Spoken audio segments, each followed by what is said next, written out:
रुक करेंगे पीलीभीत से। इस वक्त की बड़ी खबर सामने आ रही है, जहां नाबालिग छात्रा की दुष्कर्म के बाद हत्या कर दी गई।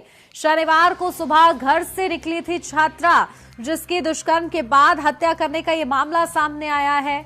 तो वहीं देर शाम गन्ने के खेत में छात्रा का शव मिला है।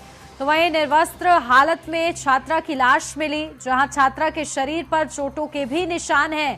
पुलिस ने संगीन धाराओं में अब केस दर्ज कर लिया है। साथ ही मौके पर पूर्व राज्य मंत्री हेमराज वर्मा भी पहुंचे हैं और पीड़ित परिवार को न्याय दिलाने का भरोसा दिया है। तो वहीं पीलीभीत के बरखेड़ा थाना क्षेत्र की ये पूरी घटना बताई जा रही है।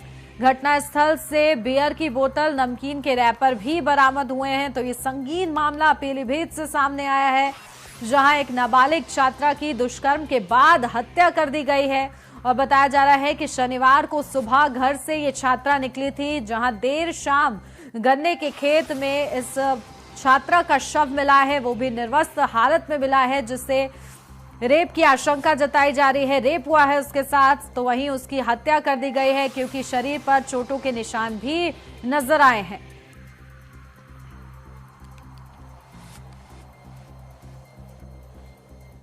में जो युवती के शव गन्ने के खेत में मिला है, पंचायतनामा भर के पोस्टमार्टम है तो शव को पीएम हाउस भेज दिया गया है। डॉक्टरों के पैनल से वीडियोग्राफी के साथ पोस्टमार्टम होगा।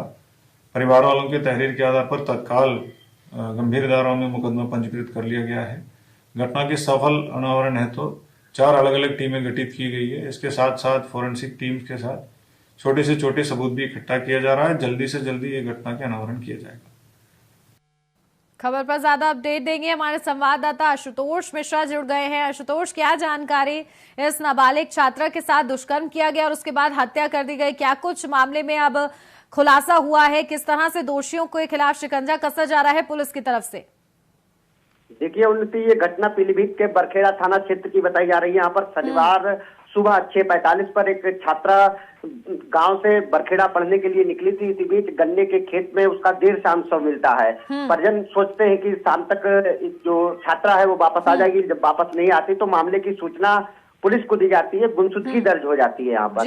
लेकिन पुलिस, परिजनों का आरोप है, पुलिस इसके बाद में शांत बैठ जाती है। इसके बाद जब परिजन देर रात गन्ने के खेतों में छानबीन करते हैं तो उनको छात्रा की साइकिल पड़ी हुई मिलती है, बैग पड़े हुए मिलते हैं, पास में बियर की बोतल पड़ी मिलती है, नमकीन पड़ी मिलते हैं और उसके बाद में नग्न अवस्था में छात्रा का शव भी बरामद होता है।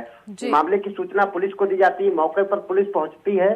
परिजनों का आरोप है कि तत्काल रात में ही शव को पंचनामा के लिए भेज दिया जाता है, पोस्टमार्टम के लिए भेज दिया जाता है।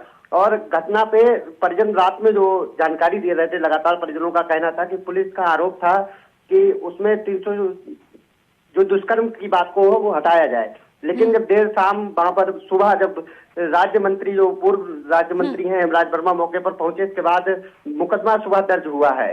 घटना में हालांकि अभी अज्ञात आरोपियों के विरुद्ध मुकदमा दर्ज किया गया। मामले की जांच शुरू है। एक आरोपी जो सचिन, जिसको रात में गुमशुदगी के टाइम बहला फुसला कर ले जाने का आरोप लगाते हुए परिजनों ने तहरीर दी थी। जी, और परिजनों ने किसी अन्य आरोपियों पर भी शक जताया है क्या?